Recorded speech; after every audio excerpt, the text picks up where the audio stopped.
नमस्कार, आप देख रहे हैं प्राइम न्यूज और मैं हूं आपके साथ आलोक शुक्ला और मैं हूं आपके साथ काजोल नारायण। उत्तर प्रदेश विधानसभा चुनाव में भले ही अभी 1 साल से ज्यादा का वक्त बचा हो, लेकिन राजनीतिक दलों ने अभी से ही सियासी बिसात बिछानी शुरू कर दी है। यूपी में राजनीतिक पार्टियों की बढ़ती हलचल को अब साफ देखा जा सकता है। अभी तक यूपी चुनाव को लेकर खामोश रही कांग्रेस ने अपनी रणनीति पर काम करना शुरू कर दिया है और रणनीति का पहला पड़ाव है कैलेंडर। दरअसल 2022 के चुनाव के लिए कांग्रेस ने अब कैलेंडर के जरिए प्रदेश में अपनी पकड़ मजबूत करने की कोशिशें शुरू कर दी हैं। इसके तहत कांग्रेस उत्तर प्रदेश में हर गांव और हर शहर तक प्रियंका गांधी की तरफ से भेजे गए कैलेंडर कांग्रेस पार्टी पहुंचा रही है। इस बीच यूपी में करीब 10 लाख कैलेंडर्स को गांव-गांव तक पहुंचाया जाएगा। इन कैलेंडर्स में प्रियंका गांधी के जन संघर्ष की तमाम तस्वीरें होंगी। यानी इस कैलेंडर के जरिए पूरे 1 साल तक कांग्रेस प्रियंका गांधी के काम को याद दिलाने की कोशिश में लगी है। दूसरी तरफ समाजवादी पार्टी ने भी चुनाव को लेकर तैयारियां शुरू कर रखी हैं। बीजेपी को 2022 की चुनावी जंग में टक्कर देने के लिए समाजवादी पार्टी ने 3 दिवसीय ट्रेनिंग कैंप बरेली में शुरू किया है। ये कैंप बरेली के पीलीभीत बाईपास के हवेली बारात घर में चल रहा है, जिसमें बरेली मंडल की 25 विधानसभा के 100 कार्यकर्ताओं को ट्रेनिंग दी जा रही है। बुधवार को शुरू हुए कार्यक्रम में समाजवादी पार्टी के प्रदेश अध्यक्ष नरेश उत्तम भी शामिल हुए, जिन्होंने कार्यकर्ताओं को अनुशासन का पाठ पढ़ाया। साथ ही नरेश उत्तम ने चुनावी मंत्र भी दिए और तीसरी तरफ यूपी की बीजेपी सरकार लगातार एक के बाद एक योजनाएं शुरू कर रही है। प्रदेश की जनता के लिए पिटारा खोला जा रहा है। इस बीच सवाल यह उठता है कि कांग्रेस की कैलेंडर पॉलिटिक्स और सपा की सीक्रेट मीटिंग बीजेपी को कितनी टक्कर दे पाएगी। इस सवाल के इर्द गिर्द आज की हमारी 1 घंटे की पूरी बहस होने वाली है और इसमें मंथन करने की पूरी हम कोशिश करेंगे काजोल कि 2022 में घमासान जो होने वाला है उससे कमान किसको मिलने वाली है। तो 22 की जंग में अभी से ही तैयारियां लगातार शुरू हैं। यूपी विधानसभा चुनाव के लिए कांग्रेस की तैयारियां तेज हो चुकी हैं। कांग्रेस का प्लान यूपी क्या है? कांग्रेस गांव-गांव तक प्रियंका गांधी के कैलेंडर को पहुंचाने की जद्दोजहद में अब जुटी हुई है। यूपी के तमाम गांव शहर में 10 लाख कैलेंडर बांटे जाएंगे और इन कैलेंडर्स में प्रियंका गांधी के संघर्षों की तस्वीरें होनी हैं, जो जनसंपर्क उन्होंने पिछले समय में किया है, जिस तरह से संघर्ष की आवाज उन्होंने बुलंद की है, वो सारी तस्वीरें इन कैलेंडर्स में होने वाली हैं।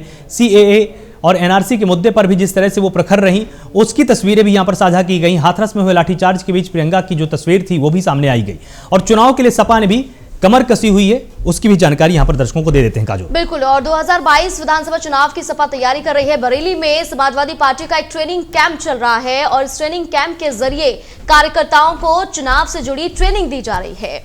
और इसके साथ साथ प्रदेश अध्यक्ष नरेश उत्तम ने ट्रेनिंग कैंप की शुरुआत की ताकि कार्यकर्ताओं तक तमाम जानकारी पहुंच सके।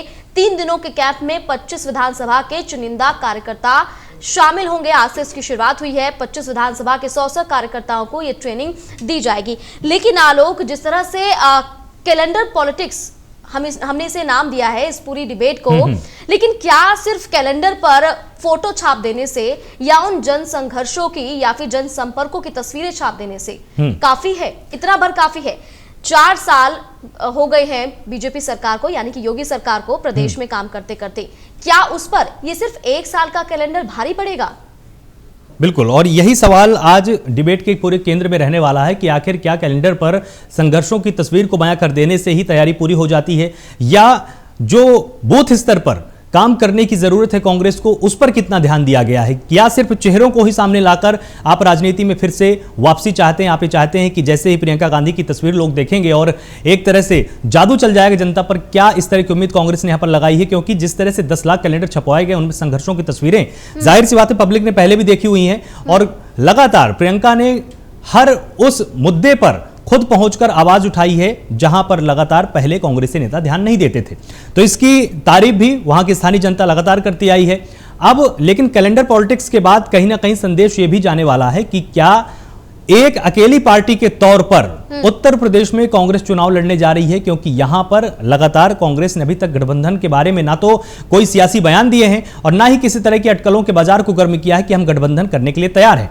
यहां पर अकेले दम पर चुनाव लड़ने के लिए क्या कांग्रेस सामने आ सकती है? और सपा ने भी यह ऐलान कर दिया है कि हम अकेले दम पर बीजेपी को टक्कर देंगे। तो यह भी एक गंभीर प्रश्न है कि क्या सिर्फ समाजवादी पार्टी ही इकलौती पार्टी अब इस समय मैदान में है जो कि योगी आदित्यनाथ को चुनौती दे सकती है, क्योंकि अखिलेश लगातार सीधा हमला कर रहे हैं, वो लाग लपेट करके बातचीत नहीं कर रहे हैं। अगर आप उनकी प्रेस कॉन्फ्रेंस में देखेंगे तो वो सीधे तौर पर सरकार को घेरते हैं और छोटे से छोटे मुद्दे पर सरकार को घेरने की वो कोई भी कसर बाकी नहीं रखते हैं। बिल्कुल आलोक, कहा जा सकता है कि कांग्रेस कहीं ना कहीं नींद से जागी है। एकदम से कैलेंडर छपवा दिए गए, 10 लाख कैलेंडर जो गांव-गांव तक, शहर-शहर तक पहुंचाए जाएंगे।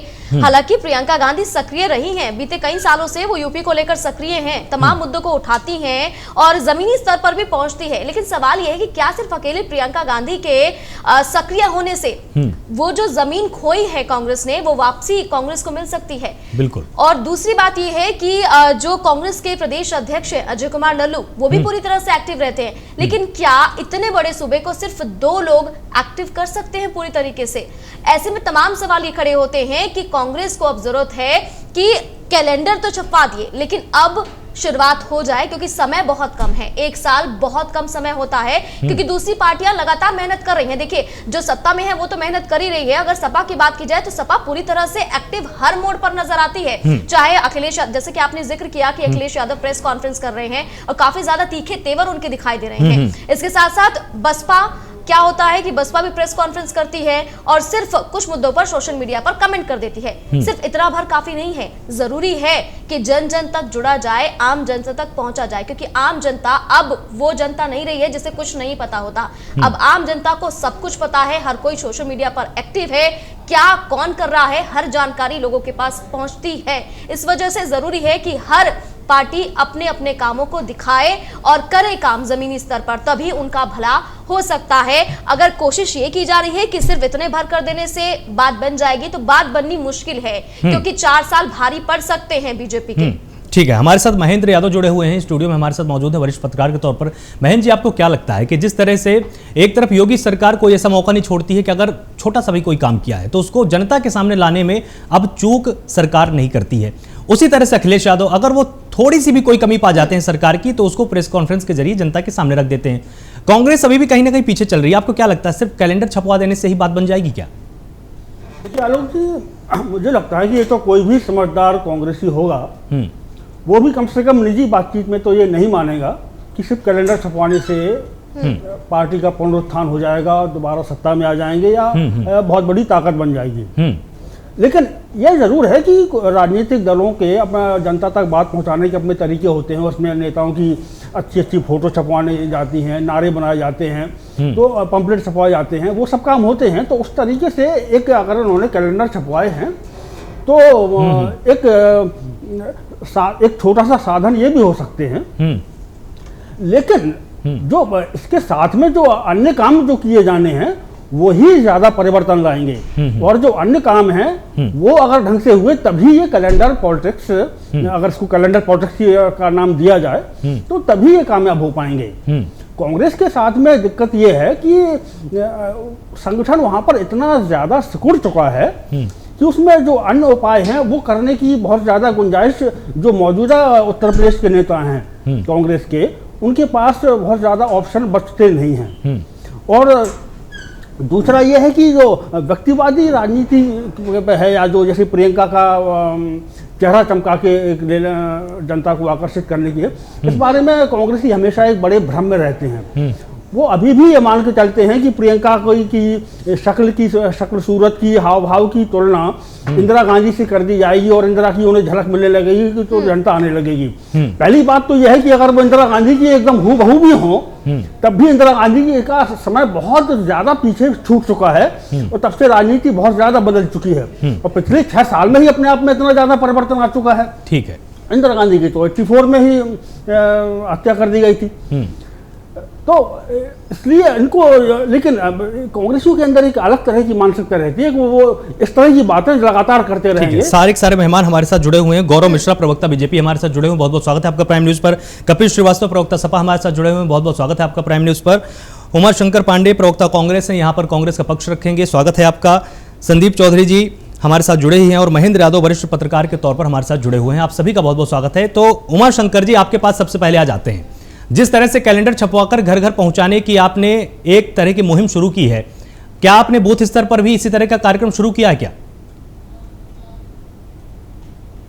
और देखिए, मैं आपको दर्शकों की जानकारी के लिए ये बता दूं, कांग्रेस पार्टी का संगठन सृजन अभियान पिछले 1 साल से चल रहा है, जिसके माध्यम से पहले प्रदेश स्तर पर कमेटी बनी, फिर जिला स्तर पर कमेटियां बनी, फिर ब्लॉक स्तर पे बना, और संगठन सृजन अभियान के माध्यम से न्याय पंचायत और ग्राम पंचायतों पर हमारी कमेटियां लगभग कंप्लीट होने की स्थिति में है। और 25 तारीख को, यानी कि 25 जनवरी तक, गणतंत्र दिवस के 1 दिन पहले उत्तर प्रदेश के हर ग्राम पंचायत में, हर न्याय पंचायत में, ब्लॉक से लेके, जिले से लेके प्रदेश तक हमारी पूरी कमेटी कंप्लीट हो जाएगी। और इसके लिए प्रदेश अध्यक्ष से लेके राष्ट्रीय सचिव प्रभारी लगातार न्याय पंचायत और ग्राम पंचायत स्तर तक दौरा कर रहे हैं। अजय लल्लू जी से लेके तमाम हमारे जो सचिन नाइक जी हैं, धीरज गुर्जर जी हैं, बाजीराव खाड़े जी, जो हमारे प्रभारी हैं, वो लगातार यहाँ पे पूरे प्रदेश का दौरा कर रहे हैं। कैलेंडर नए साल से बांटा जा रहा है। पिछली बार भी कैलेंडर प्रदेश में प्रियंका जी ने बंटवाया। अभी मैं आपके, मुझे लगता है, क्योंकि हमें दिखाई नहीं दे रहा है, आपके हमें राजनीतिक विश्लेषक या जो भी है वो बोल रहे हैं। मुझे लगता है कि टीवी डिबेट्स में और आम बोलचाल की भाषा में या किसी भी सामाजिक परिचर्चा में भी किसी महिला के लिए इस तरीके की भाषा का प्रयोग संस्कार और संस्कृति का असली चेहरा दिखाती है। कि प्रियंका गांधी जी अगर गरीबों के सुख में शामिल होने निकलती हैं तो ये कह रहे हैं चेहरा चटकाने निकलती हैं, सच सूरत की बात कर रहे हैं। ये कौन सी मानसिक अपंगता है? ऐसी मानसिक अपंगता के साथ अगर चैनलों पे बैठकर लोग डिबेट करेंगे तो मुझे समझ में आता है कि पत्रकारिता का स्तर कितना गिर गया है। अगर प्रियंका गांधी जी सोनभद्र में गई, पीड़ितों के दुख दर्द में शामिल होने गई, इनको लगता है वो चेहरा चमका रही है। अगर प्रियंका गांधी जी उन्नाव की बलात्कार की पीड़ित महिला के घर पे गई तो इनको लग रहा है चेहरा चमका रही है। अगर प्रियंका गांधी जी शाहजहांपुर की लड़की को न्याय दिलाने के लिए गांधी जयंती के दिन लखनऊ में पदयात्रा करती हैं तो इनको लग रहा है कि वो चेहरा चमका रही है। अगर हाथरस कांड में प्रियंका गांधी जी और राहुल गांधी जी, देखिए उमाशंकर जी बीच में टोक रही हूँ, उसके लिए माफ कीजिएगा, लेकिन जरूरी है क्योंकि कुछ आपने बातें रखी हैं वो उस पर मुझे आपको टोकना बनता है। देखिए, आप ये कह रहे हैं कि ये कैसी मानसिकता है। मानसिकता की अगर बात की जाए तो आप उस चीज को उजागर कर रहे हैं कैलेंडर के माध्यम से, जो चीजें देश ने देखी हैं। क्या ये खबरें चैनल्स में नहीं चली, सोशल मीडिया में नहीं आई, या किसी को नहीं पता है? सबको पता है। क्या कैलेंडर छपाने से ही अलग से पता चलेगा, या प्रोपेगेंडा क्या है? बार बार उन जख्मों को कुरेदा जाए? क्या कांग्रेसी बार बार ये बात बोलते नहीं है कि प्रियंका का चेहरा एकदम इंदिरा गांधी से मिलता है?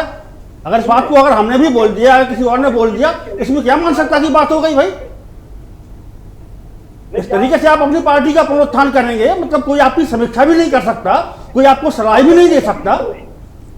प्रियंका गांधी जी ने कोई घर में बैठे तस्वीर नहीं खिंचवाई है। उसमें जितनी तस्वीरें हैं सब जनता के दुखों पर, जनता से। हाँ, तो बहुत अच्छी बात है ना, उसमें क्या आपत्ति है? कोई फोटो छपाने पर कोई आपत्ति थोड़ी कर रहा है।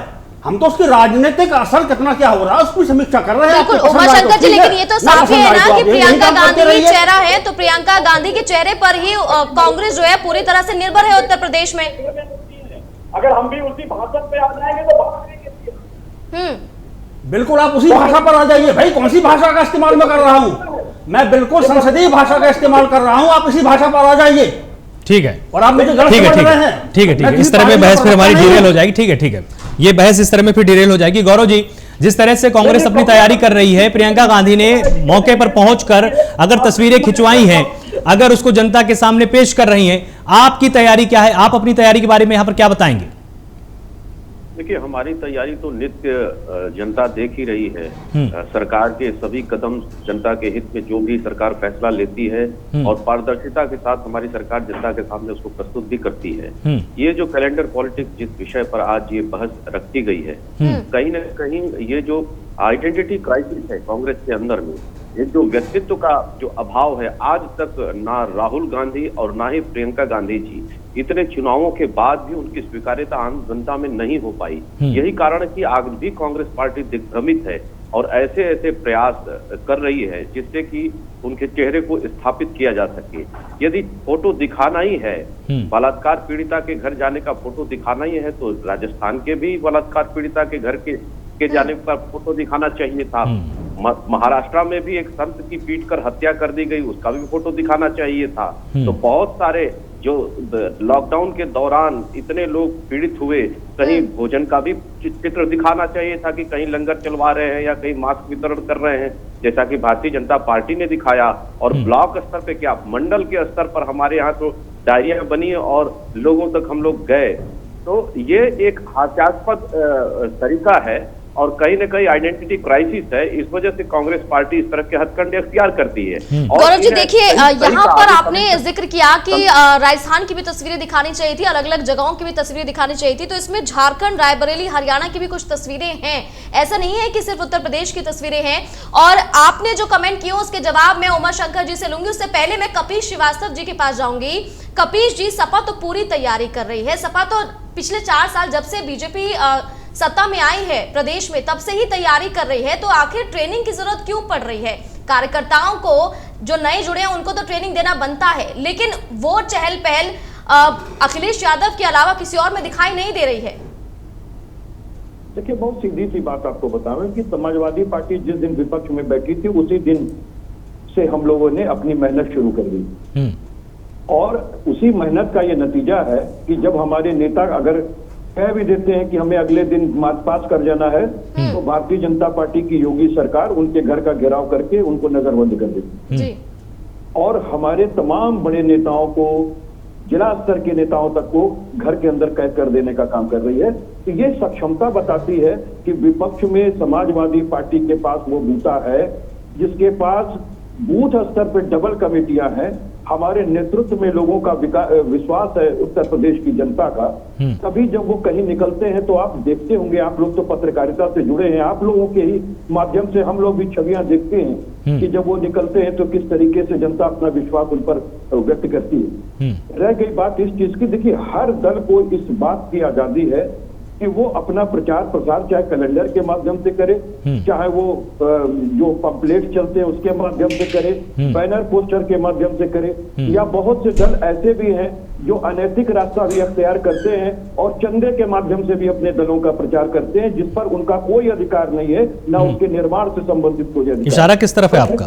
प्रश्न इस पर खड़ा करना चाहिए। देखिए कपिल जी, बहुत बड़ी बात आपने यहाँ कह दी है। ऐसा लग रहा है कि गठबंधन की तैयारी तो नहीं हो रही है सपा कांग्रेस की। नहीं, बात इसकी नहीं है। देखिए बहुत सीधी सी बात है कि प्रियंका गांधी को अगर वो प्रभारी हैं तो ये बनाएंगे ही, उनको नेतृत्व अपना दिखाएंगे ही। उनको पूरा अधिकार है, हमें पूरा अधिकार है। माननीय राष्ट्रीय अध्यक्ष जी जिस तरीके से निकलते हैं हमको कहने की जरूरत नहीं है, और हम भी अपने प्रचार प्रसार को धीरे धीरे कर रहे हैं। अब रह गई बात इसकी जो आपने बात खड़ा की थी कि आप लोग तो इतनी पुरानी पार्टी है तो फिर आपको नए सदस्यों के लिए समझ में आता है प्रशिक्षण शिविर लगाएं।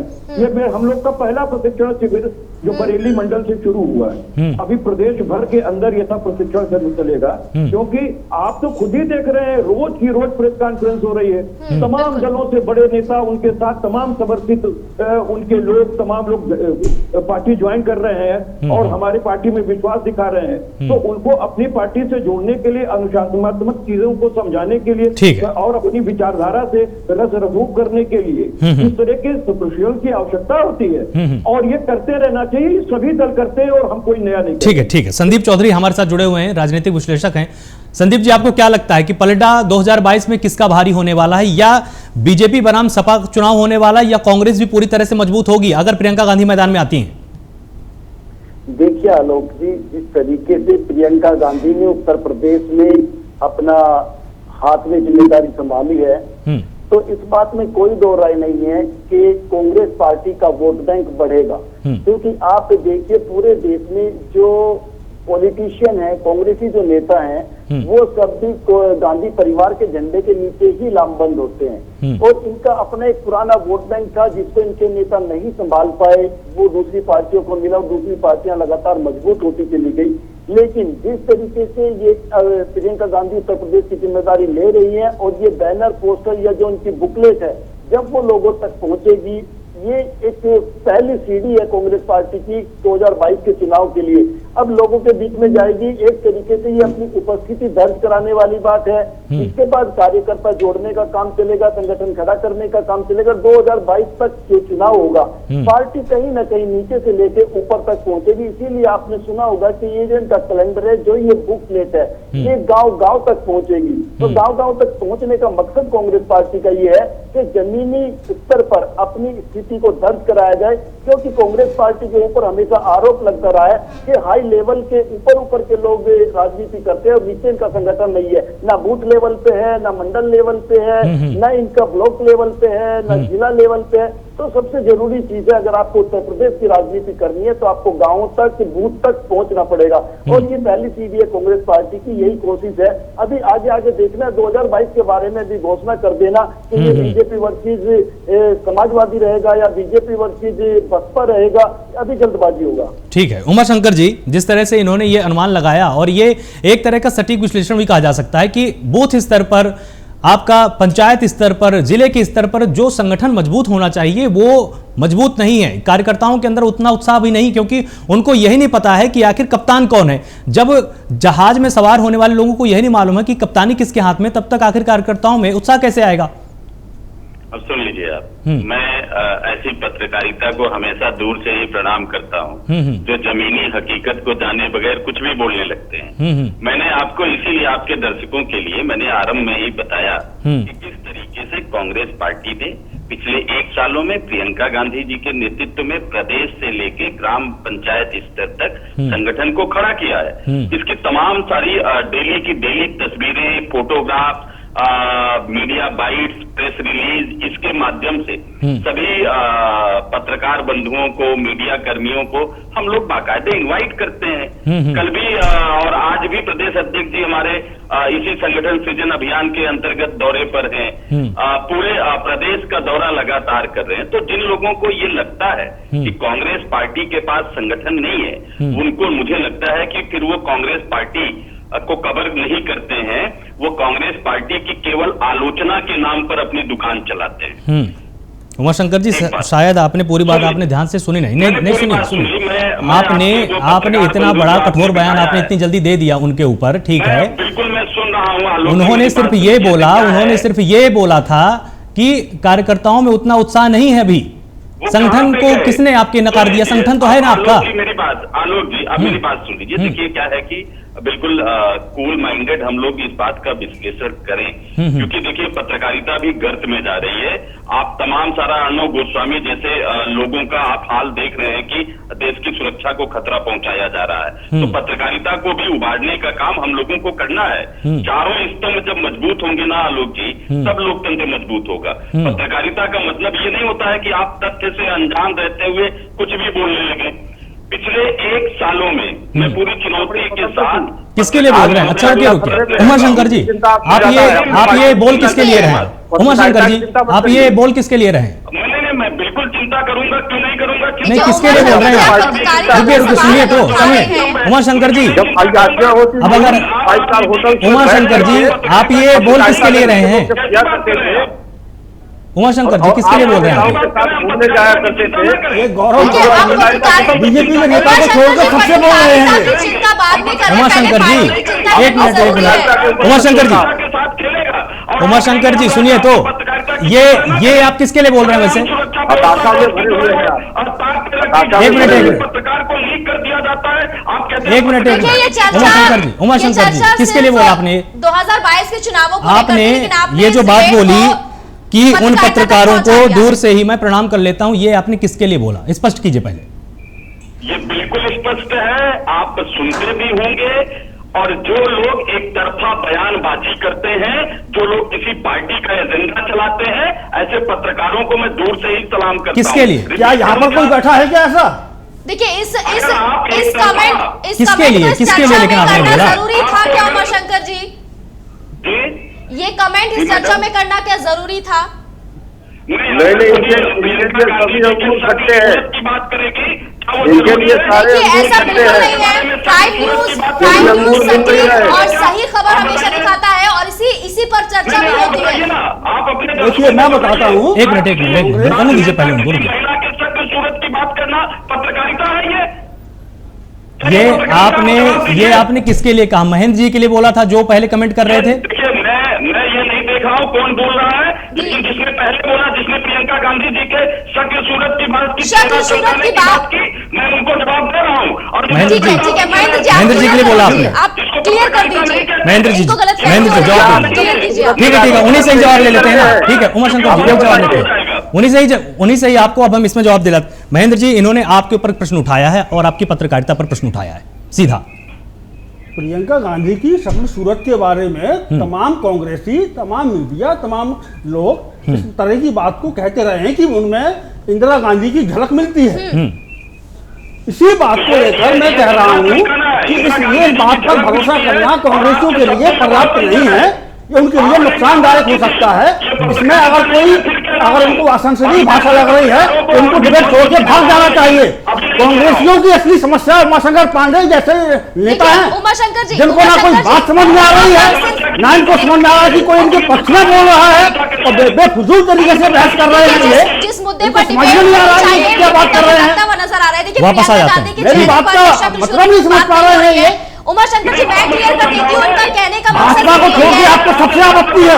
देखिए महेंद्र जी, उमाशंकर जी आप सुन लीजिए, मैं आपको क्लियर कर देती हूँ कि इनका कहने का मकसद क्या है। इनका कहने का मकसद ये है कि प्रियंका गांधी का जो चेहरा है बिल्कुल अपनी दादी जैसा है, लेकिन अगर कांग्रेस ये चाह रही है कि इंदिरा गांधी की तरह प्रियंका गांधी को भी जनता एक्सेप्ट कर सकती है, तो ये अब गलतफहमी है, क्योंकि अब जमाना बदल चुका है, बहुत साल बीत चुके हैं उस बात। ठीक है गौरव जी, आपके पास आते हैं। जिस तरह से छोटी सी बात पर गौरव जी आपको क्या लगता है, उमाशंकर जी जिस तरह से यहाँ पर रिएक्शन दे रहे हैं, तैयारी इनकी हो गई है क्या फिर पूरी?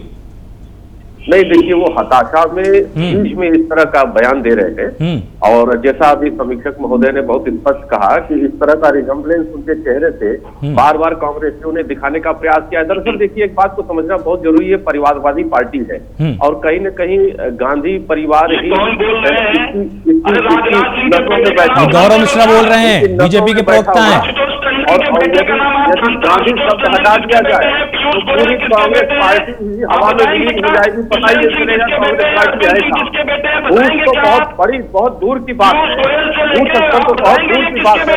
देखिए उमाशंकर जी, चर्चा है 2022 की तैयारी। उमाशंकर जी एक सेकंड, जो है इसका मुद्दा जो है वो परिवारवाद पर चला गया है। सुने चिल्लाने से कोई फायदा नहीं। उमाशंकर जी सुन लीजिए ना थोड़ा सा। डिबेट से बैठे हैं, राष्ट्रीय चैनल पे बैठ करके इस तरीके से झगड़ा करके आए हैं। देखिए उमा जी, आप नहीं सुनेंगे तो ऐसे तो चर्चा नहीं हो पाएगी। उमाशंकर जी एक सेकंड, उमाशंकर जी सुनिए। उमाशंकर जी, आप बात को मुझे लगता है बहुत ज्यादा आप गलत तरीके से आप ले गए। यहाँ पर ये बात कही जा रही थी केवल, सुन लीजिए ना एक बार। अरे सुन भी तो लीजिए, अरे महाराज सुन भी तो लो। सुनिए देखिए उमाशंकर जी सुनिए। प्रियंका जी और राहुल जी के चेहरे की हकीकत भी जान लीजिए। उमाशंकर जी देखिए, सिर्फ अपनी बात रख देने से बात नहीं पूरी हो जाएगी ना। छोटे बच्चे इस देश के, आप दूसरे की बात भी तो एक बार सुनिए। वहां पर यह कहा जा रहा था कि अगर प्रियंका गांधी को यह मानकर चलते हैं कि इंदिरा गांधी जी जैसा नेतृत्व, उनके नेतृत्व पर यहां पर किसी ने भी प्रश्न नहीं लगाया है। कोई नहीं बोल रहा है कि उनके अंदर नेतृत्व की क्षमता नहीं है। वो ये बोल रहे हैं कि अगर जमीनी स्तर पर तैयारी पूरी तरह से नहीं होगी तो सिर्फ चेहरे पर चुनाव नहीं लड़ा जा सकता है। ये था इनका भाव। पार्टी जो संगठन सृजन अभियान चला रही है उसको कवर करे, घर से निकलते नहीं। चलिए कबीर जी, मैं आपके पास चलिए ठीक है, क्योंकि उमाशंकर जी तो सुनने के लिए तैयार नहीं हो रहे हैं। कबीर जी, आप ये बताइए कि आपकी कैसी तैयारी है, क्योंकि आप तो लगातार प्रेस कॉन्फ्रेंस कर रहे हैं, तमाम अपनी पार्टियां छोड़कर आपकी पार्टी में कई नेता जुड़े हैं, रोजाना प्रेस कॉन्फ्रेंस हो रही है। आज नई तैयारी सपा ने की है, ट्रेनिंग कैंप लगाकर। क्या तैयारी है 2022 की? जमीनी स्तर की बात की जाए तो जमीनी स्तर पर भी सपा पूरी तरह से एक्टिव है। इसमें हमें कहने की आवश्यकता इसलिए नहीं है कि आप लोग अपने टीवी चैनल के पत्रकारों से हमारे सारे प्रोग्राम कवरेज कराते रहे आज से 4 साल पहले से भी। तो समाजवादी पार्टी को ये कहने की आवश्यकता नहीं। मुख्य विपक्षी दल हम आज भी हैं उत्तर प्रदेश के अंदर, इसमें कहीं दो राय नहीं है। इसमें कहीं दो राय नहीं होनी चाहिए कि हम लोग मुख्य विपक्षी दल हैं। तो सबसे बड़ी चीज तो यही है ना कि हमारी तैयारी तो जिस समय हम विपक्ष में गए हम उसी समय से कर रहे हैं, और हमने मुसलसल तरीके से क्रमबद्ध तरीके से चुनावों के अंदर भी काम किया है। हमारी बूथ स्तर पर डबल कमेटियां हैं और हमारे संगठन की जो मजबूती है वो आप रोज देख सकते हैं। और आप ज्यादा कुछ ना करें, आप सिर्फ इतना ही कर लें कि रोज सुबह 10 बजे उत्तर प्रदेश के कार्यालय तमाम है, उनके आगे आप एक बार गाड़ी दौड़ा लें, आपको पता चल जाएगा कि किस पर कितने लोग विश्वास अदा कर रहे हैं। हम एक चीज जानते हैं, हमें अपने काम पर भरोसा है कि हमने काम बोला है, काम किया है तो काम बोलेगा। लेकिन हम जातिवादी, हम धार्मिक उन्माद पैदा करके, हम मंदिर के नाम पर, हम मस्जिद के नाम पर वोट मांगने न पिछली बार गए थे और न इस बार जाएंगे। हम अपने काम के नाम पर वोट मांगेंगे, गौरव जी आप पर है। आगे के योजना के नाम पर वोट मांगेंगे, हम आगे के योजना के नाम पर वोट मांगेंगे। अभी मेरी बात पूरी नहीं है, गोली जरूर चलवाएंगे। अब मेरी बात पूरी हो जाने दो। बात एक बार पहले पूरी हो जाने दीजिए। चलवा लेना गौरव जी, आप किसानों के ऊपर गोली चलवा लेना, आप चलवा ही रहो। 100 लोग शहीद हो गए, 100 लोग शहीद हो गए। गौरव जी एक किसानों में 100 लोग शहीद हो गए, सब हिंदू है, सब सिख है। गोली चलवा रहे हो, ऐसी गोली चलवा रहे दिखाई नहीं दे रही है। आपके तानाशाही की तो सारी धज्जियां उड़ा करके आपने किसान आंदोलन में रख दी है। आप देश की जनता को हलाक करवा रहे हो, आप देश के किसानों का खून पीने का काम कर रहे हो, ये किसी से छुपा नहीं है। और रह गई बात ये, अगर सीआरपीसी की धाराओं का आपको बोध नहीं है तो आप देश को भ्रामक सूचनाएं मत दीजिए। देश में सीआरपीसी है और सीआरपीसी में गोली चलाने का पावर सिर्फ बिना किसी के, बिना मजिस्ट्रेट के। चलिए कबीर जी लौटेंगे आपके पास, तैयारियों पर रहते हैं, आपके पास तैयारियों की बात हो रही है, लेकिन आप बात को कहां से कहां लेकर जा रहे हैं। संदीप जी, राजनीतिक विश्लेषक लगातार हमारे साथ बने हुए हैं। संदीप जी, ये जो यहाँ इस चर्चा में अभी तक आपने देखा है, क्या इसको देखकर लग रहा है कि वाकई बूथ स्तर की तैयारियां हैं? क्योंकि एक छोटे से मुद्दे को इतना बड़ा बना दिया गया, उसके बाद उधर चीख चिल्लाहट, क्या सिर्फ इतना करने से तैयारियां पूरी हो जाती हैं?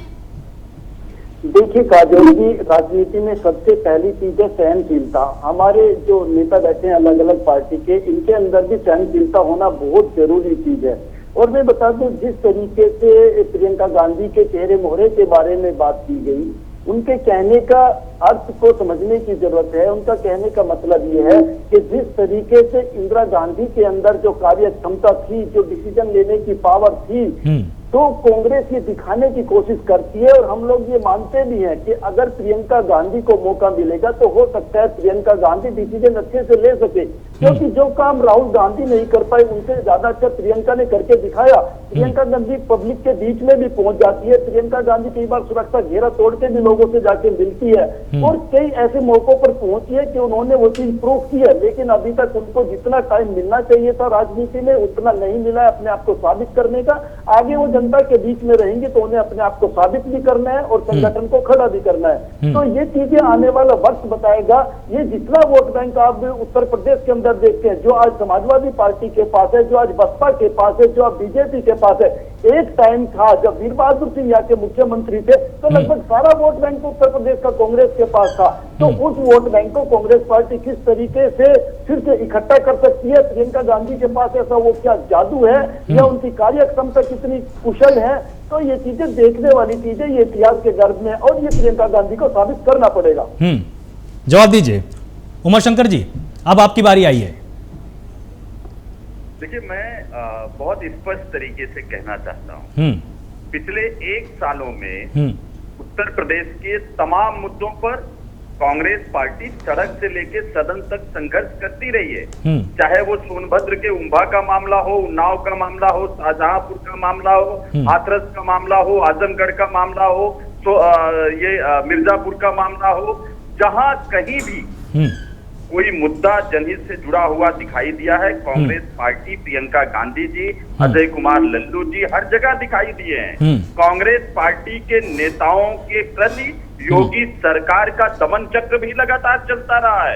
अजय लल्लू जी जो प्रदेश अध्यक्ष है, उनको 1 महीने के लिए जेल भेज दिया गया। शाहनवाज आलम माइनॉरिटी का चेयरमैन, NSUI के जो प्रदेश अध्यक्ष, यूथ कांग्रेस के प्रदेश अध्यक्ष, महिला कांग्रेस के प्रदेश अध्यक्ष जैसे तमाम लोगों को लगातार जेल भेजा गया। हमारे एक प्रवक्ता को करीब 4 महीने जेल में बंद रखा गया।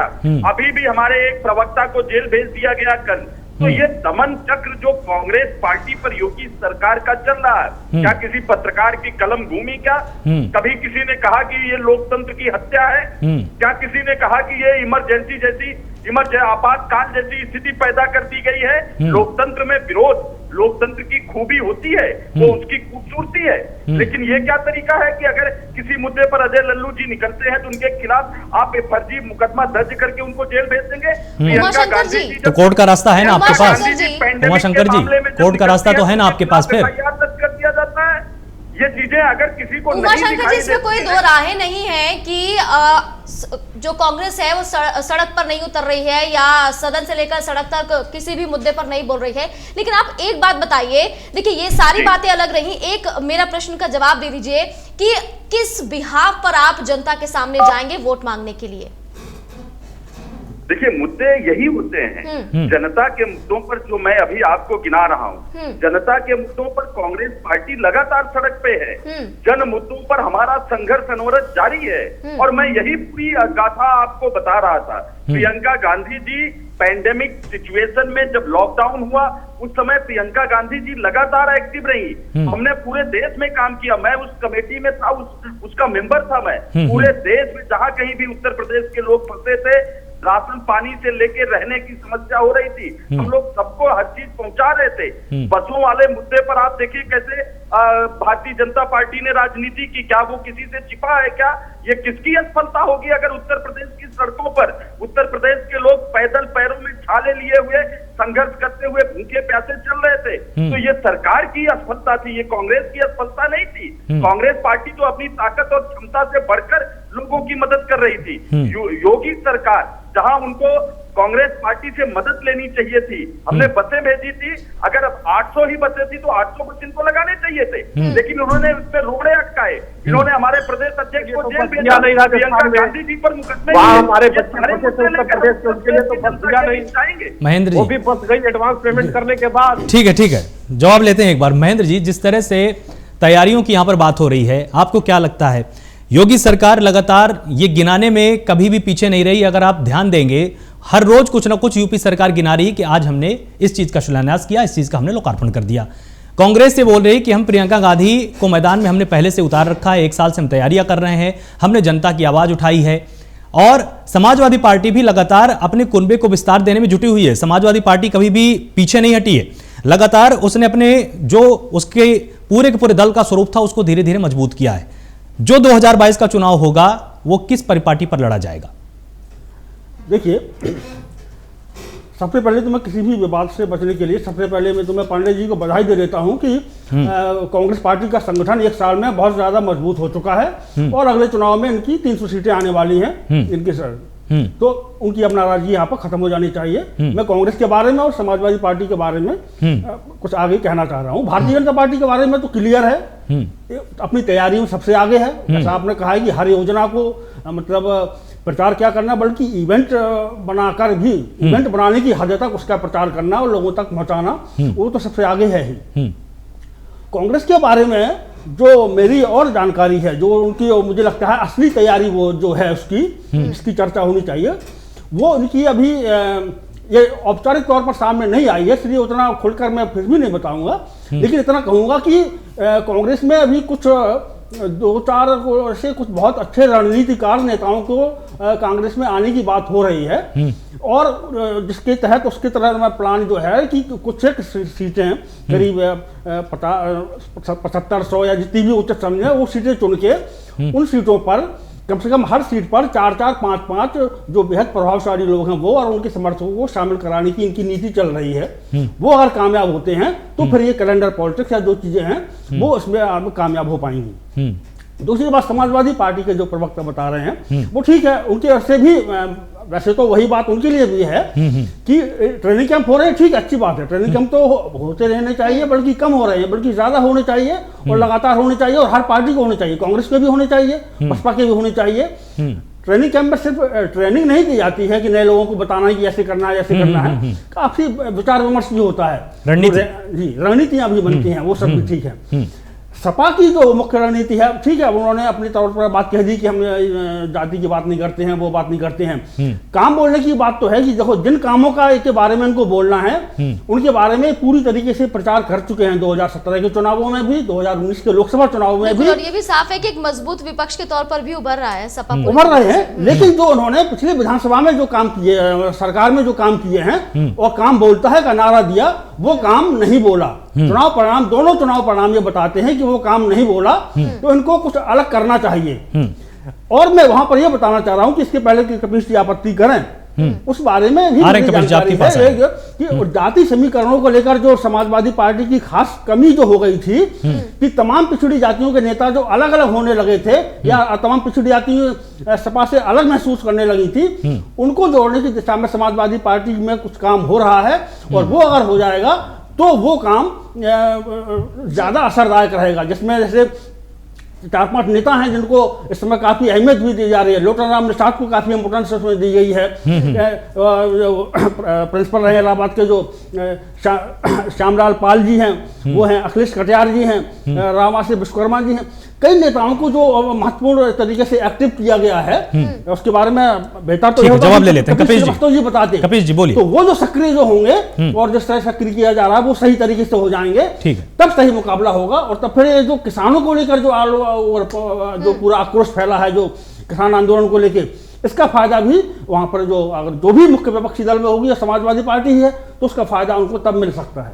ठीक है कपीश जी। देखिए, हम अपने पत्रकार मित्र जो बैठे हैं यादव जी, उनके पाटली पात से सहमत है और पाटली पात से अहमता है।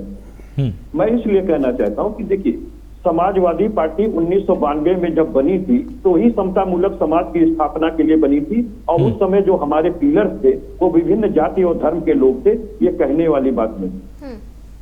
ये भी कहने वाली बात नहीं कि जो आज हमारे माननीय मुलायम सिंह यादव जी, जो हमारे पार्टी के संरक्षक हैं, उनको यूं ही कोई नेताजी या धरती पुत्र नहीं कहता है। जमीन से जुड़ी हुई उन्होंने राजनीति की थी और संगठन को उन्होंने बहुत मजबूत खड़ा किया था, और आज उस मजबूत संगठन को और ज्यादा शुचिता से मजबूत करने का काम हमारे माननीय राष्ट्रीय अध्यक्ष जी कर रहे हैं, इसमें कहीं दो राय नहीं है।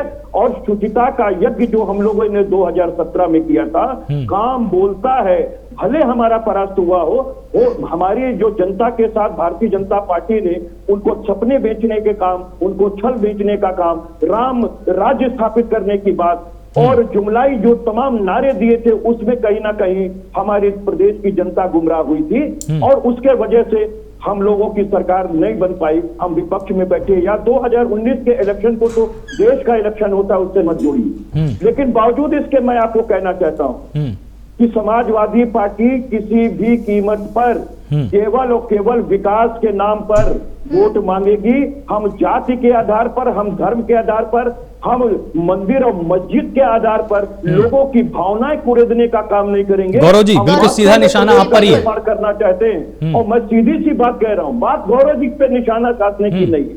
जो भी मंदिर मस्जिद की पॉलिटिक्स करेगा उसके ऊपर मेरा निशाना है। मैं सीधी सी बात एक बात कहना चाहता हूं कि अगर गौरव जी की पार्टी ने उत्तर प्रदेश में, योगी जी की पार्टी ने कुछ काम किया है, एक शिलान्यास ऐसा इंफ्रास्ट्रक्चर के रूप में बता दे उत्तर प्रदेश के अंदर जिसका कि शिलान्यास भी उन्हीं ने किया हो और विकास का कार्य भी उन्होंने किया हो। ये तो हमारे ही शिलान्यास का, हमारे ही उद्घाटनों का फीता काटते चले आ रहे हैं। ठीक है, जवाब ले लेते हैं। लगातार और मुसलसल वो चीजें गिरा दूंगा। 2012 के चुनावों के बाद से समाजवादी पार्टी को किन चुनावों में सफलता मिली है? अगर आपने कह रहे हैं बहुत अच्छा काम किया है, तो उनको चुनाव नतीजों के रूप में क्यों नहीं कन्वर्ट कर पा रहे हैं? अभी तो हमने प्रधानमंत्री जी के, देखिए बैलेट से चुनाव हुआ, हमने प्रधानमंत्री जी का की कंस्टिट्यूएंसी जीतने का काम किया और दोनों हमारे एमएलसी जीत करके आए। हकीकत तो यही है कि नैतिकता बनती है कि माननीय मोदी जी जो है इस आधार पर और योगी जी दोनों लोग इस्तीफा दे दें। वाह गौरव जी, ये नई बात आपने बोली यहाँ पे। ठीक है गौरव जी, जवाब दीजिए। प्रधानमंत्री इस्तीफा दे दें। देखिए, कपीश जी बहुत समझदार व्यक्ति हैं, समतामूलक समाज की बात करते हैं। 1992 में ये पार्टी बनी थी और सभी जातियों को पिलर बनाया गया था, लेकिन दुर्भाग्य है कि 87 अपॉइंटमेंट होता थे, जिसमें 57 जो है पब्लिक सर्विस कमीशन में एक जाति विशेष से। कब हुआ था? वो तो हो रहा है भाई। गौरव जी, कब हुआ था ये? गौरव जी, ये झूठ प्रचार मत कीजिए, यहाँ पे पूरी जानकारी है मुझे। सुन लीजिए पहले आप ये किसी सन में हुआ ही नहीं, 86 एसडीएम की भर्ती कभी हुई नहीं। आप गलत बात पर प्रचार कर रहे हैं। आप ये नहीं, गौरव जी इस बात पर आ जाते हैं ना, कबीर जी का बिल्कुल सीधा कहना है कि जो भी शिलान्यास हुए हैं वो हमारे टाइम के ही हैं और वो हमारे टाइम के किए गए शिलान्यास को योगी सरकार अपना बता रही है। किसने किया भर्तियां? तो देखिए, ये इनका काम बोलता नहीं है, इनका दाम बोलता है। समाजवादी पार्टी के जितने मंत्रियों के जो सचिव हैं वो जेल की यात्रा कर रहे हैं और घूस ले रहे थे इनके मंत्रियों के जो सचिव लोग हैं और इनके मंत्रियों तक बिना पहुंचे ले रहे होंगे। इन्होंने जितने और डंडे उस पर लगे रहते हैं, इन्हें उतने घोटाले नहीं किए। आज मोदी सरकार जाने दीजिए, आपकी सारे घोटाले खुद कराएंगे कि अंबानी और अदानी के पक्ष में आपने किस तरीके का घोटालों पर आप कहाँ चले गए? ठीक है, कपिल जी बोल लीजिए ना। गौरव जी कुछ बोल रहे हैं, वो भी उनको भी सुन लेते हैं। देखिए, समाजवादी पार्टी पर के दामन पर जितने दाग हैं वो जल्दी धुलने वाले नहीं है, कितना भी ये राग लाते हैं उससे कोई फर्क नहीं पड़ता। आप आगरा एक्सप्रेसवे की बात करिए। कपिल जी सुन तो लीजिए एक बार, गिना देंगे क्या पता वो। कपिल जी सुन तो लीजिए ना, फिर नहीं बता तो रहे हैं वो, सुनिए तो पहले। कपिल जी सुन लीजिए, कपिल जी सुन लीजिए एक बार, एक मिनट कपिल जी एक सेकंड। मेट्रो शिलान्यास आपने किया, पूरा किसने कराया? हमारी सरकार ने किया। आपने नहीं कराया, झूठ बोल रहे हैं आप। उत्तर प्रदेश की जनता का अपमान करने का काम कर रहे हैं। उत्तर प्रदेश की जनता जानती है कि मेट्रो का संचालन भी हम लोग नहीं शुरू कराया। जितने स्टेशन बनाए थे उससे एक भी आगे बढ़ करके नहीं बना पाए। आप दूसरे के आप दूसरों का काम अपने से रोकने का काम करते हो। जिस दिन आपको काम करने का अनुभव आ जाएगा, वास्तव में भारतीय जनता पार्टी विकास पार्टी बन जाएगी। लेकिन भारतीय जनता पार्टी तो केवल दूसरों के विकास का ठीक है। उमाशंकर जी भी लगातार बने हुए हैं। उमाशंकर जी, लगातार हम बात कर रहे हैं उस कैलेंडर की जो कैलेंडर अब जल्द ही उत्तर प्रदेश के गांव और शहरों तक पहुंचेगा। देखिए, बात कैलेंडर की हो गई है। अगर बात की जाए अभी जो हाल ही में उपचुनाव हुए थे उसकी, और जो आगामी पंचायती चुनाव है और फिर जो 2022 का विधानसभा चुनाव है, क्या लग रहा है कांग्रेस जो जमीन तलाश रही है लगातार उत्तर प्रदेश में, वो वापसी कांग्रेस कैसे कर पाएगी? कमबैक कैसे होगा? क्या बहुत ही बड़े पैमाने पर होगा या फिर एक बार फिर से जमीन तलाशनी पड़ेगी कांग्रेस को? देखिए, बहुत स्पष्ट है, लोकतंत्र में ताकत उसी को मिलती है जिसके साथ जनता होती है। और जनता, मुझे लगता है कि अभी तक का जो ट्रेंड रहा है, जनता ने उसी को आशीर्वाद दिया है जिसने जनता के मुद्दों को उठाया है। और कांग्रेस पार्टी इस असफल सरकार जो अब तक 3 इंजन पे चल रही थी और अब चौथा इंजन जोड़ने की तैयारी है, उस असफल सरकार के खिलाफ अगर किसी ने लड़ाई लड़ती है तो निश्चित रूप से कांग्रेस पार्टी ने लगातार संघर्ष किया है, दिल्ली से लेकर उत्तर प्रदेश तक। आप समझिए कि आज अगर हम रोजगार की बात करें तो 2018-19 में लॉकडाउन के पहले, कोरोना के पहले, अजय लल्लू जी ने विधानसभा में प्रश्न लगाकर बेरोजगारी के मुद्दे पर पूछा था। उस समय स्वामी प्रसाद मौर्य जी श्रम मंत्री, उन्होंने लिखित में जवाब दिया था कि बेरोजगारी लगभग 2 गुना बढ़ गया है। 5.57% से बढ़कर 9.97% बेरोजगारी दर बढ़ गया था और तब कोरोना और लॉकडाउन जैसा मामला भी नहीं था। शिक्षा मित्र से लेके आंगनबाड़ी अनुदेशकों तक पर लाठियां बरसाती रही है ये सरकार। आप किसानों की बात करिए, लगातार आप देखिए कि स्थिति क्या है। और ये आजादी के बाद की पहली सरकार है जिसने कृषि संबंधित उपकरणों पर, खाद पर, फर्टिलाइजर पर टैक्स लगाया है। और फर्टिलाइजर से लेके डीजल से लेके कीटनाशक तक के मूल्य 40% से ज्यादा बढ़ गए। डीजल का जो मूल्य है वो ऐतिहासिक उच्च स्तर पर है। महंगाई की बात आप करिए, गैस सिलेंडर की बात करिए, हम 425 में देते थे तो महंगाई डायन खाए जात का है नारा लगाया जाता था। आज वो सिलेंडर 800 रुपए में मिल रहा है। महंगाई की स्थिति ये है, दाल 200 पहुंच जाता है, सरसों के तेल, खाने के तेल जो है 150 के करीब पहुंच जाते हैं। चावल जो 18 और 20 रुपए में हमारे समय में मिलता था, उमाशंकर जी एक चीज बताइए। उमाशंकर जी की सुरक्षा व्यवस्था नहीं, ठीक है, सुनिए तो अब उमाशंकर जी, ये हत्याएं हो रही हैं। हाँ। 18 साल की महिला, 22 साल की महिला, 72 साल की महिला, 75 साल की महिला तक के बलात्कार। उमाशंकर जी, सुनिए तो एक चीज का विधानसभा आप में जो जवाब दीजिए। आज की हमने हमारी ये डिबेट का कोर ये था हमने- कि तैयारियां क्या हैं, 2022 के मिशन को लेकर प्रिपरेशन क्या है। उमाशंकर जी सुनिए तो 1 मिनट सुनिए ना। यहां पर प्रश्न ये था कि प्रियंका गांधी अच्छी नेता हैं, उनकी स्वीकार्यता अच्छी है, राहुल गांधी अच्छे नेता हैं, उनकी स्वीकार्यता अच्छी है, अजय लल्लू लगातार क्षेत्र में काम कर रहे हैं, उत्तर प्रदेश पर ध्यान दे रहे हैं, सारी चीजें ठीक है। लेकिन जब विधानसभा के स्तर पर बात होती है ना, तो लोग सबसे पहला प्रश्न पूछते हैं कि कांग्रेस का प्रत्याशी कौन है, हमारा नेता कौन होगा। क्या आपके पास हर विधानसभा में ऐसे नेता मौजूद हैं जो अपने चेहरे के दम पर आपको चुनाव जिता सकते हैं? देखिए आलोक जी, पहले उपचुनाव की आप बात कर रहे थे, मैं उपचुनाव से ही जवाब देता हूँ। उपचुनाव की बात मैंने नहीं की, विधानसभा चुनाव की मैंने बात की सीधे। हाँ, मैं विधानसभा के उपचुनाव की बात कर रहा हूँ। पिछले साल 11 सीटों पर उपचुनाव हुए थे, जिसमें कांग्रेस पार्टी गंगोह वाली सीट जीत रही थी और इस तरीके से 28वें राउंड के बाद सभी को, पत्रकारों तक को बाहर करके जो है इन्होंने बेईमानी की, वो हम सब ने देखा। लेकिन इसके बावजूद जो परिणाम से कांग्रेस पार्टी का मत प्रतिशत बढ़कर 2 गुना हो गया था। अभी जो उपचुनाव हुआ उसमें 7 में 6 सीटों पर कांग्रेस पार्टी लड़ी थी, 2 जगहों पर हम दूसरे नंबर पर आए हैं और एक जगह बुलंदशहर की सीट पर हमने सपा से भी और सपा से भी बेहतर मत प्राप्त किया। बुलंदशहर की सीट पर आपके ये घाटमपुर और बांगरमऊ की सीट पर हम दूसरे नंबर पर रहे थे। तो इसका मतलब है कि जो हमने संघर्ष किया है, जनता ने हमको उस संघर्ष का प्रतिफल देना शुरू किया है। और अभी जब चुनाव और आगे आएगा, अभी तो भारतीय जनता पार्टी हमारे ऊपर दमन चक्र ही चला रही है अपनी असफलताओं को छिपाने के लिए। 3 इंजन ध्वस्त हो गए तो चौथा इंजन गुजरात काडर के अधिकारी। देखिए पूरे के पूरे जवाब को आपने किस तरह से आपने मोल्ड कर दिया। आपने उस चीज का जवाब ही नहीं दिया कि विधानसभा स्तर पर क्या आपके पास ऐसे चेहरे हैं, ऐसे प्रत्याशी हैं जो अगर प्रियंका गांधी भी सामने ना जाएं तो भी जनता उनको स्वीकार करे कि हाँ हम इसको अपना वोट देंगे। मैं जवाब दे रहा हूँ। देखिए, कांग्रेस पार्टी लगातार लड़ती रही है और कांग्रेस पार्टी भले 30 साल से उत्तर प्रदेश में सत्ता में नहीं रही है, लेकिन कांग्रेस पार्टी की उपस्थिति हर विधानसभा में पूरी ताकत के साथ रही है और लगातार कांग्रेस पार्टी जनता के मुद्दों पर संघर्ष करती रही और कांग्रेस पार्टी के पास नेताओं की कमी नहीं है। हम विकास के मुद्दे पर कभी चुनाव नहीं आ रहे हैं उत्तर प्रदेश में। हम जो धार्मिक ध्रुवीकरण है उस आधार पर हम पिछड़ जाते रहे हैं, लेकिन उत्तर प्रदेश की जनता ने अब समझ लिया है कि विकास का मुद्दा महत्वपूर्ण मुद्दा है, क्योंकि उससे पीढ़ियों का सुधार होता है, उससे आगे वाली जनरेशन का सुधार होता है। मंदिर, मस्जिद, ये तमाम तरीके से जो भारतीय जनता पार्टी एक हथियार उसके पास यही है। अगर वो मुसलमान मंदिर, मस्जिद, पाकिस्तान ये सब निकाल दे, उसके पास बचता क्या है?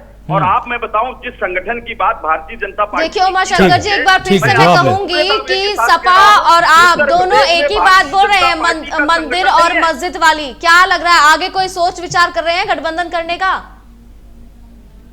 देखिए, प्रियंका गांधी जी ने और अजय लल्लू जी ने जो अभी तक स्पष्ट किया है उससे ये है कि कांग्रेस पार्टी फिलहाल पंचायत चुनाव पूरी ताकत से लड़ने जा रही है और अपने दम पर लड़ने जा रही है।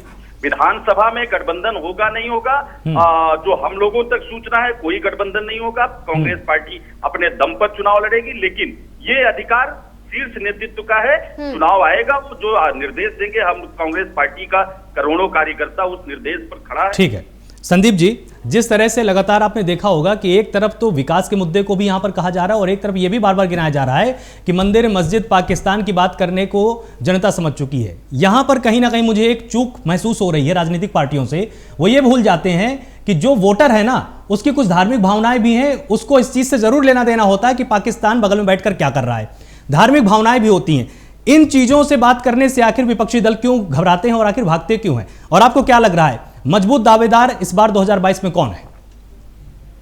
देखिए आलोक जी, जहां तक उत्तर प्रदेश के चुनाव की बात है, यहाँ पे धार्मिक भावनाएं भी काम करती हैं, यहाँ पे जातियां भी काम करती है, धर्म, मजहब सब चीज काम करती है। और मैं आपको बता दूं, डेवलपमेंट तो सभी का मेन मुद्दा रहता है, लेकिन डेवलपमेंट कहीं ना कहीं हाथी के दांत दिखाने की और खाने के और हो गए हैं।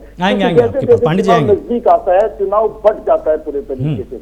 तो यहाँ पे सारी चीजें मैटर करेंगी। और जो आज की तारीख में जो मजबूत पार्टी है, इसमें कोई दो राय नहीं कि भारतीय जनता पार्टी, बसपा और समाजवादी पार्टी, ये तीनों मजबूत पार्टियां हैं और कांग्रेस को मेहनत करने की जरूरत है। जी ठीक है। महेंद्र जी, अंतिम टिप्पणी आपकी। मैं अंतिम टिप्पणी उसी को मान लीजिए, मैं जो गठबंधन की चर्चा हुई उसकी ओर मैं जरूर कहना चाहूंगा कि गठबंधन की राजनीति अगर के चक्कर में अगर ये कांग्रेस और सपा या बसपा कोई आपस में करते हैं तो इन तीनों दलों के लिए ये नुकसानदायक हो सकता है। गठबंधन की राजनीति वो अब नहीं रह गई है और इसके ऊपर जो राजनीतिक शोध करने वाले हैं उनको शोध करने की आवश्यकता है इस बात पर। 2014 के बाद से स्थिति ये बदल गई है। गठबंधन का मतलब ये नहीं रह गया है कि दो दलों ने गठबंधन कर लिया तो उनके वोट आपस में जुड़ जाएंगे। तकरीबन पूरे देश की स्थिति वो है कि जहां गठबंधन भी कर लेंगे तो जैसे जो आम मतदाता है उसकी अगर पसंद की पार्टी का प्रत्याशी है तब उसको तो वो वोट दे देगा, लेकिन अगर उसके पसंद की पार्टी के प्रत्याशी सामने नहीं है तो वो उसके कहने से किसी सहयोगी दल को नहीं देगा, वो सब भारतीय जनता पार्टी को वोट देने लगे हैं। दूसरी वरीयता की पार्टी बहुत बड़ी संख्या में मतदाताओं की भाजपा हो गई है। इसलिए अगर ये अलग अलग लड़ेंगे तभी बेहतर होगा। और बिहार में भी जो हुआ वो अगर तेजस्वी इतना अच्छा परफॉर्मेंस कर पाए तो उसका कारण यही रहा कि उन्होंने तमाम दलों को अलग अलग किया, कांग्रेस के साथ में गठबंधन किया, ज्यादा सीटें दे दी। तो आप सभी मेहमानों का बहुत बहुत शुक्रिया हमारे साथ जुड़ने के लिए। आप सभी ने एक दूसरे को ध्यान से सुना। हालांकि बीच में कुछ संशय बन गया था, असमंजस की स्थिति थी कि समझ नहीं पाए यहाँ पर कि कौन क्या बोल रहा है, उनका मंतव्य क्या है। तो इसी बलते कुछ तकरार जरूर हुई, लेकिन यहाँ पर ध्यान देने की जरूरत है कि विकास का एजेंडा जरूर 2022 में प्रमुख रूप से ऊपर रहेगा और इसमें समाजवादी पार्टी भी मुखर है और योगी सरकार भी मुखर है और कांग्रेस ने भी अब जिस तरह से दावा किया है कि हम जमीनी स्तर पर काम कर रहे हैं और हमारी तैयारियां पूरी हैं, तो देखने वाली बात होगी कि 2022 के चुनाव में किस तरह के सियासी परिणाम सामने आते हैं। काजोल, बिल्कुल, और देखना होगा कि कांग्रेस की कैलेंडर पॉलिटिक्स जो है वो कितना रंग दिखा पाती है।